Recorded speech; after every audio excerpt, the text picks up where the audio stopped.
Much like it was close in my grading between Alfred Hitchcock Presents and The Andy Griffith Show, in your voting, it was also close for Game 4, but in the end, Andy Griffith Show got 53% of the vote, which was a 6-point difference, which gave the show 3 extra points. So the final score for Game 4 was Andy Griffith Show 78.65, Alfred Hitchcock Presents 75.75. Andy Griffith Show gets a back-to-back win, and this series started with Alfred Hitchcock Presents winning 2 in a row. Now Andy Griffith Show wins 2 in a row, so we are tied at 2-2 in this series. It's a best of 7, so one of these shows still needs 2 more wins to advance in this best TV show ever tournament. It is now Game 5 today. Let's see who comes out on top this go-round. It is Game 5 for Alfred Hitchcock Presents versus The Andy Griffith Show. We have 4 more episodes of each to go over today, and we are going to jump right in, starting with Alfred Hitchcock Presents. This is an axe. Tonight we have a story based on one of our most celebrated murder cases, one that rocked Fall River, Massachusetts, and the entire country late in the last century. The crime was and still is a shocking one, but since it actually happened and is a matter of record, we felt it unwise to pretty up the details to make them palatable for the squeamish. Tonight's theme song will be that familiar little ditty everybody knows. Lizzie Borden took an axe and gave her mother 40 whacks. And when she saw what she had done, she gave her father 41. Now, I feel like there was some rough episodes of Alfred Hitchcock Presents to go over here. Starting with this first one called The Older Sister. And this is the first time for Alfred Hitchcock Presents that we see a story based on a real-life event, and that is the real-life event of Lizzie Borden's parents being murdered way back in the day in the Northeast. And they tell a story of a reporter from a newspaper wanting to visit the Borden sisters and interview them. When the reporter arrives, they're talking to the younger sister, which is named Emily or Emma, and Emma's talking about how her older sister Lizzie doesn't like talking to reporters. And this is true because when Lizzie Borden comes down, she gets the reporter to back off and leave because they don't talk to reporters. I suppose that living with Miss Lizzie must be very trying on the nerves. She can hear everything we say. Her room is right up there. Yes, but she wasn't in her room on the morning the murders were committed, was she? She was in the barn eating pears, so she said. Is there a history of insanity in your family? Certainly not.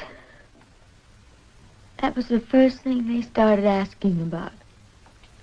Especially about Uncle Morse. Oh, yes, he arrived for a visit the day before the murders, didn't he? Yes, he did. And the police were horrid about him. They kept asking people if he was quite right in the head. Emma, you know we don't see anyone. But Lizzie, this is different. This is a friend of Uncle Morse. Go upstairs, Emma. You never saw Uncle Morse in your life. Good day.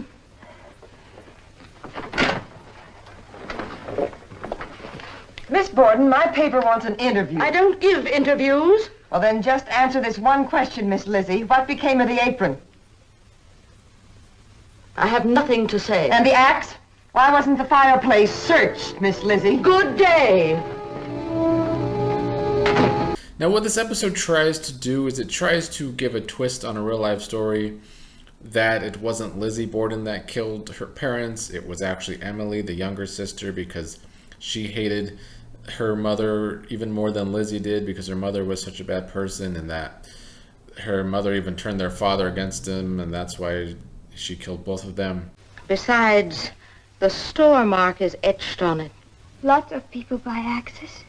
This one was bought in Fairhaven. I don't know what you mean. Yes, you do, Emma. You bought that axe. axe. Then you knew all the time. I saw you from the barn. You came out the side door. I saw your face. That was all I needed.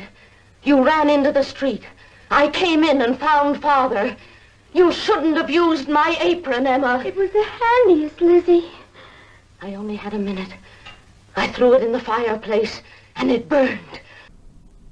I found this to be okay. I mean, it's kind of like history or history shows which try and go away from real history and just try and tell a different situation that could have happened but likely didn't really happen. So this is not really based on true events. It's kind of giving the same kind of Alfred Hitchcock stuff where they like to have a twist, and the twist in this one is that it wasn't Lizzie Borden that killed her parents. It was the younger sister Emily, even though it's not based on anything real whatsoever. I also didn't really like the ending, kind of where the reporter figures out that it was Emily, so Lizzie admits it was her, but that Lizzie says she'll sue the reporter if she tries to actually print this. I thought it was just kind of weak overall in writing, which can be a problem sometimes with Alfred Hitchcock Presents. But the acting was on point like usual, and it was decently entertaining, but still not my favorite episode whatsoever.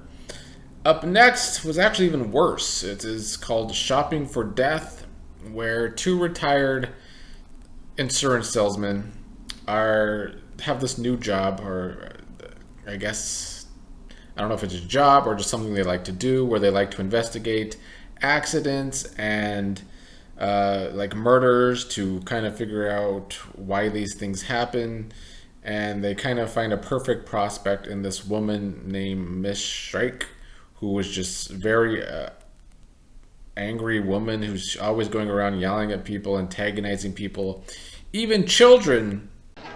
And it's a hot day, and allegedly 92-degree weather is a prime reason why people get even more angry and murder people when it's hot outside. And they see this woman going around being antagonizing. They think something bad could happen either to her or because of her. What ends up happening, though, is the insurance salesman visit her, and she is such an antagonizer, upset with her life because her husband comes home drunk and angry all the time, and she takes it out on other people. But what ends up happening is that the insurance salesman starts to get so angry with her that he almost strikes her. So that was, I guess, the twist there, that the insurance salesmen were trying to keep this from happening, but almost were the ones that did it themselves. And at the end, the twist is they see her husband arriving angry and think that something bad is really going to happen, but that's where it ends because the temperature was reaching 92 degrees. I thought this was another weakly written plot. It's just, you get beat over the head that it's getting hotter and hotter outside. And I think the woman was kind of over the top. Even though I enjoyed the acting and the character, it was kind of over the top. But I think the biggest fault of this episode is that it just wasn't that entertaining. I think it was really boring. Even though it was a character study episode, I feel like I just don't know if they accomplished being entertaining while doing it. Episode 19 is called The Derelicts, which is... we have a man murders another man because I believe his name is Mr. Sloan, lent Ralph money on a invention and promised Mr. Sloan half of the money that they make from the invention, but Ralph ends up spending too much money on his gold digger wife and that he can't play Mr. Sloan, so he ends up killing Mr. Sloan. But what happens is a bum out and about sees this happening, ends up blackmailing Ralph along with his other homeless friend.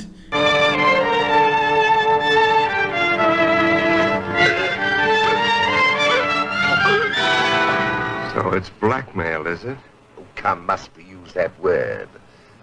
I was reduced to my deplorable state through my own follies, wine, women, and song. I have no voice, but should the occasion warrant it, I shall sing like a canary. Who is this? Let me present my old friend and colleague, Mr. Fenton Shanks. Pleased to meet you. Good fella has been touting you up as a winner. Nice place you got here. Fenton is my financial advisor. How much do you want for the IOU? Well, now, let me see. Say 1,000. How does that sound to you? It has a nice ring to it. So be it. $1,000 a month. Are you crazy? I don't have that kind of money. And ends up blackmailing him to move into their apartment. Of course, the wife of Ralph is not happy about this. So I think they both try and outsmart each other. The wife and Ralph try and outsmart the homeless people, who are continuing to try and outsmart Ralph. But in the end, Ralph does outsmart the homeless people, or so he thinks, only to be arrested when the item that the homeless people were blackmailing them over, which was the cigarette case of the murdered Mr. Sloan, is pawned in Ralph's name. So Ralph had that, and now he becomes a prime suspect in the murder of Mr. Sloan because of that. And the wife is just happy because she has all the money. And I guess it was alluding to the fact that maybe she was the one that pawned it in his name, or I don't know if the homeless people did it. But regardless, it was an entertaining episode, at least. I felt like we had some over-the-top characters again here, but it worked this go-round for me. It was better than the first two episodes here that we're going over. But episode 20 was definitely the best by far of the four.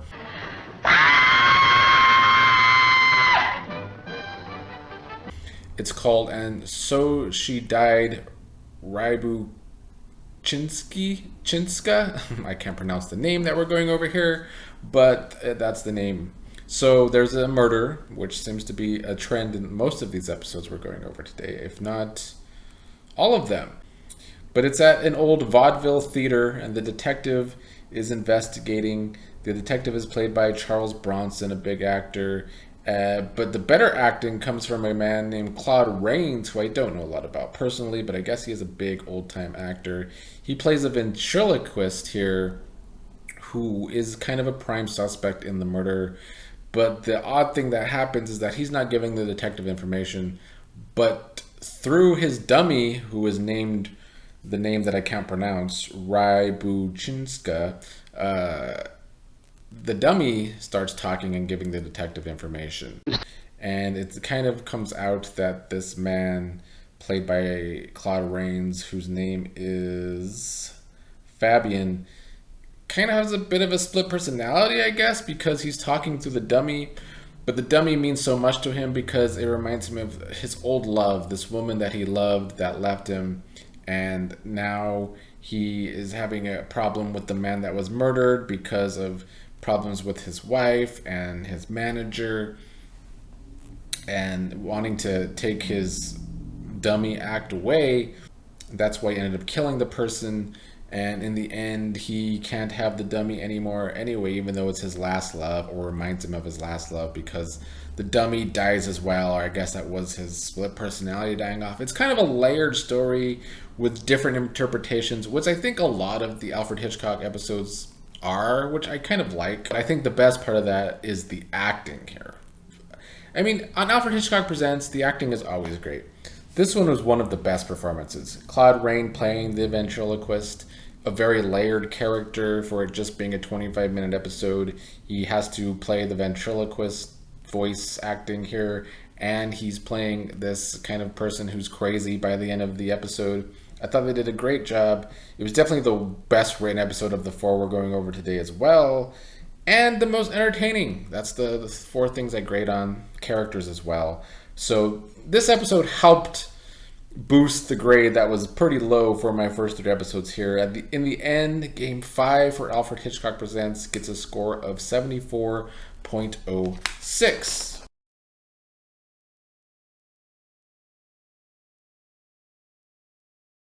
Next, we cover the Andy Griffith Show, which the more and more I watch, the more and more I enjoy. And I kind of understand why, even though this show is like 60 years old, it still is quite loved by the audience today. I kind of enjoy dramas more than comedies, unless I find the comedies super hilarious. That's kind of why when we went over Twilight Zone versus Bewitched, I kind of preferred Twilight Zone, and Twilight Zone ended up winning. But this go round, it is much closer. And we've seen all these games so far, my grades are very close, and even the voting is very close. And I understand why. The big thing that Andy Griffith Show did here in these next 4 episodes is there was more Barney Fife. And that not only brings more entertaining in general, but it makes the episodes funnier, which has been one of my biggest problems with the show, I think. Episode 17 is called Alcohol and Old Lace, which is Andy and Barney trying to solve the problem of moonshine, illegal moonshine being made in their dry county, and trying to find the people making the moonshine and arresting them. And there's these 2 old ladies who are helping. They are the Morrison sisters. They're helping them track down some of these men making the moonshine, and Barney and Andy arrest the men, but it turns out that these sisters are making moonshine as well. Now they're saying it's elixir and that it's only being used for special occasions. They sell it for holidays, but the town drunks, especially Otis, are taking advantage of that fact and just making up holidays, celebrating these random holidays so that they could get more of this elixir from these sisters, even though it's really just moonshine. Otis, couldn't you just give us a little hint? You know, you wouldn't have to say anything. Just point us in a general direction. What do you say, Otis, old buddy? Stubborn mule! Pa, look what I got. Oh, hi, Hope. They're pretty flowers. I got them from the Morrison sisters. Well, that's nice. Why don't you just take them on home? Ain't they pretty, Pa? Yeah, they're nice. The Morrison sisters grow nice flowers. Yeah, and I know why, too. They got a flower-making machine. Now, Barney, I think we'll deputize Orville Monroe and Reverend Aiken and a few non-drinkers like that. Why, flower-making machine? Sure, they got it in their hothouse. I seen it. Opie, I believe you're mistaken. Machines don't raise flowers. That's Mother Nature's job. Well, they got a machine to help. That's cute, huh? Flower-making machine. Hey, Opie. What kind of machine? What's it look like? Well, it's a big round copper pot with a fire under it. And there's a pipe that curls round and round like this and runs into a little bucket. Bye, Paul.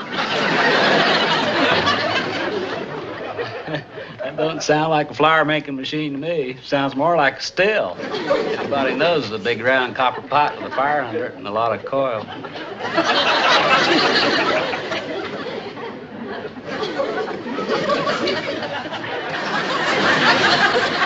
Some of my favorite parts of this episode, though, are the sisters hiking their prices once the other moonshiners get arrested. So the sisters know what they're doing, even though they act so innocent and old, and that's why Barney and Annie don't suspect them whatsoever.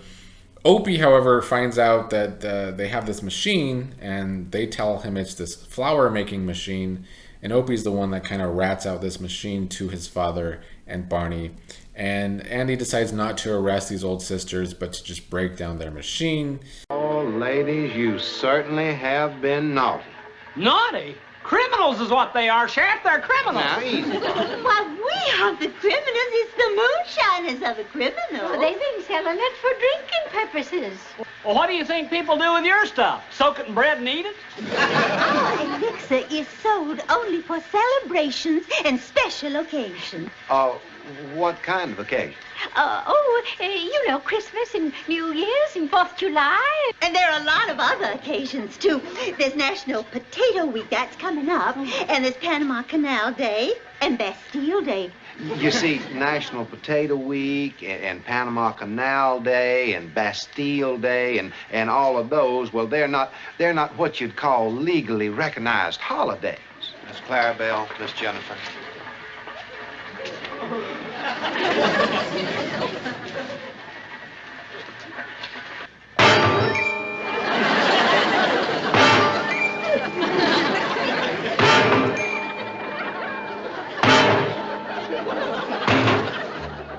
Well, I guess it's all right to have a little taste. After all, it is National Still Smashing Day. Now, I did like the ending here, too, where the sisters decide to go into a different business which is supposed to be a more legal business of making preserves in their jars, but the preserves still must have alcohol in them because once Barney starts eating them, he gets drunk. So this was a funny episode, one of the funnier episodes that we've gone over so far in season 1.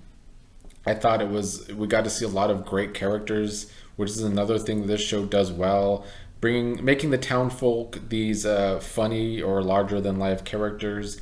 Solid episode here, the best of the 4, I think.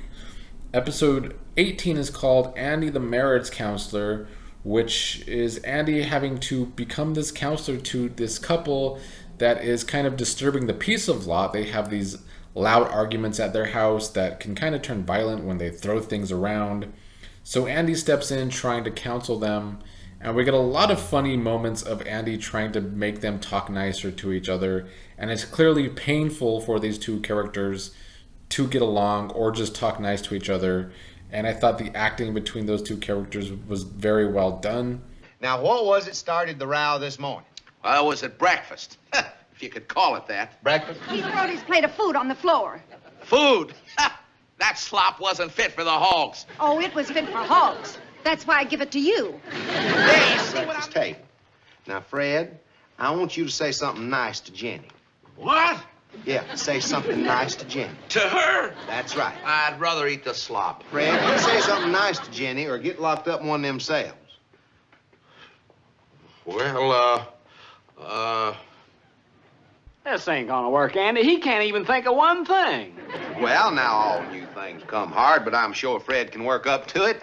Let's see. How about a nice good morning just for a start? Morning. No, not morning. Nice and polite, like good morning. Now, Fred, say it or get locked up. Morning. Now you, Jenny. Jenny. Morning. Uh-huh. Now, morning, dear. Dear? Dear. I'd rather die. And we got some funny moments because of that. Another good thing with the writing here that I enjoyed is that because Andy is getting them to start being nicer to each other, they start taking their aggression out on others around them, which is also disturbing the town. So in the end, Andy has to kind of get them back on track of taking their anger out on each other rather than everyone else in town. So I just found this episode to be written well, and we got enough funny moments for me to also enjoy this episode. Episode 18, however, the funniest part had nothing to do with the main plot and had everything to do with Barney trying to learn judo through her book, and he wants to show Andy all of the judo he's learning, and he's failing every time he tries to get Andy to like fake stab him and show his judo. He fails, and it's just Don Knotts in great Don Knotts form. That's a knife. That's a that's a knife. Yeah, I'll take that. Like that? Yeah. Now Yeah. you come at me like you're gonna attack me, see? Yeah. With a knife. That's right. Come at you? Yeah, come right at me. Come on. Okay, ready? Okay. Okay. Hi, and 1, 2. Andy, you wanna let loose? Well, is that all there is to it? No, you did something wrong. Well, I still got the knife. I know, but you did something wrong. Let me look. Oh. You didn't do it right, Andy. Oh, well, I'm sorry. That's all right. Slow. Show you step by step. Okay. All right, ready? Ready? Come on. Okay. Look at that. Huh. You ready? Yeah. Can't do anything. Now I just do this. Yeah. Now it doesn't matter how strong you are because it's leverage. See that? I just force you right now. Yeah, See but that? no. See that? Uh-huh. Now let's try it. Okay. Really fast. Fast? Really try to get me. Okay. Ready? All right, really fast. Okay, You ready? Yeah. Hi, hip, hey. Hey, Come on. all right. Ha! Come here. Now I just force you. Hey, you want to let me up? Huh? Want to just let me up? Is that all you're gonna do? Well, no, you did something wrong. I really thought those were some funny scenes, and Barney was the best part of, or the funniest part of episode 18, even though there was other funny parts thanks to the couple bickering a lot.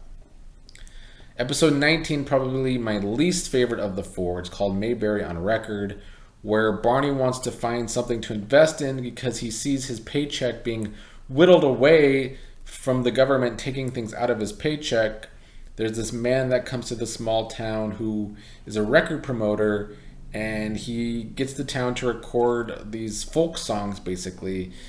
Now, the reason I didn't like this episode much is because there is a lot of folk songs throughout this episode, and I think folk music is just it's not my cup of tea. It's very annoying. The banjo and all, like almost a fourth of this episode is the banjo music and the folk songs, and I'm not entertained by that. It's not good to listen to. Okay, now I've been bragging on us a whole lot, so let's do it good for Mr. Maxwell. All right?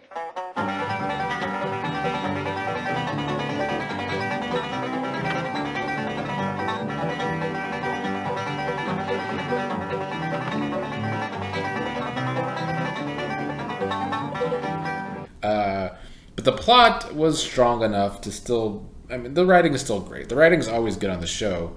It is that once the man starts to collect money from everyone, including Barney, Andy thinks he might be a con man. And then when he leaves town, kind of abruptly, Andy thinks he's right and that he just stole everybody's money, and Andy's glad he didn't invest in the project. But it turns out Andy was wrong in the end, which is... I liked that Andy ended up being wrong here. He comes back, he is selling the album, he's making money from the album, and there's money for the people that invested. So I liked the twist in the end that he wasn't really a con man and that Andy was wrong. And this was just kind of small town. It wasn't small town folks being taken advantage of. The last episode, episode 20, is called Andy Saves Barney's Morale. It's a lot of Barney here. Andy's going away and he's leaving Barney in charge, and Barney wants to show his stuff, but he goes way too overboard. Well, everything looks mighty quiet. See, I told you Barney Fife wouldn't let you down. I told you you were leaving this town in good hands. Yeah, I must say.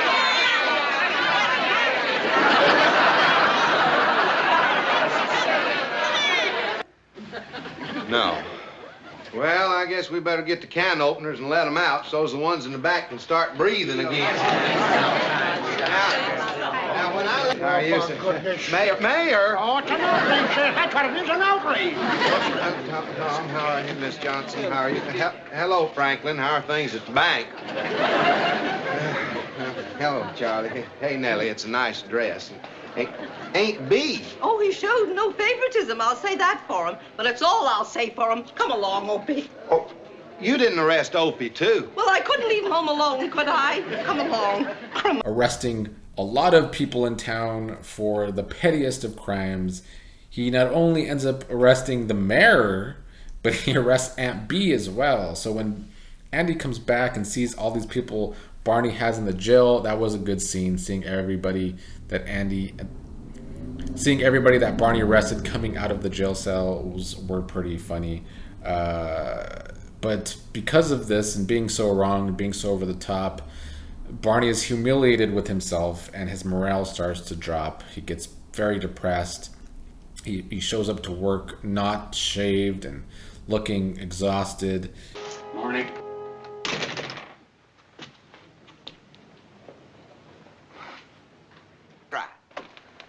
I'm Barney Fife, Deputy Sheriff, and I'm as good a man as any. You're Barney Fife, Deputy Sheriff, and you're as good a man as any. Try her again.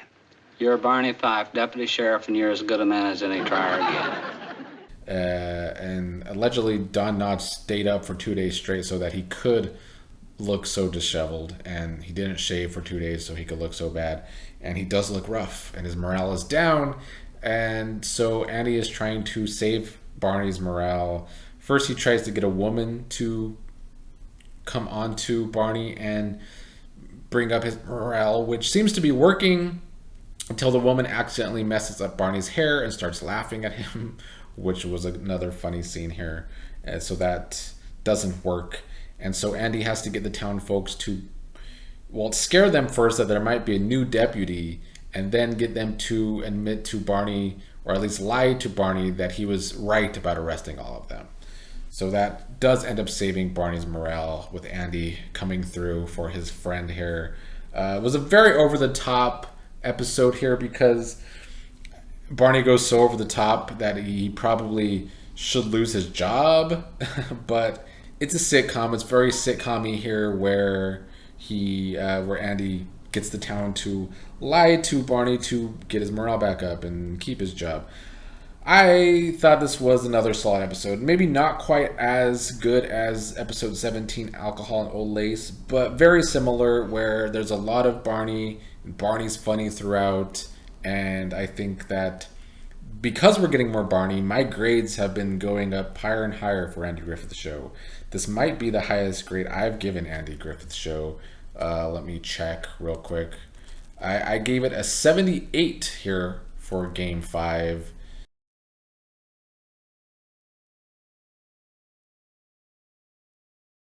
Indeed, my highest grade for Andy Griffith Show so far.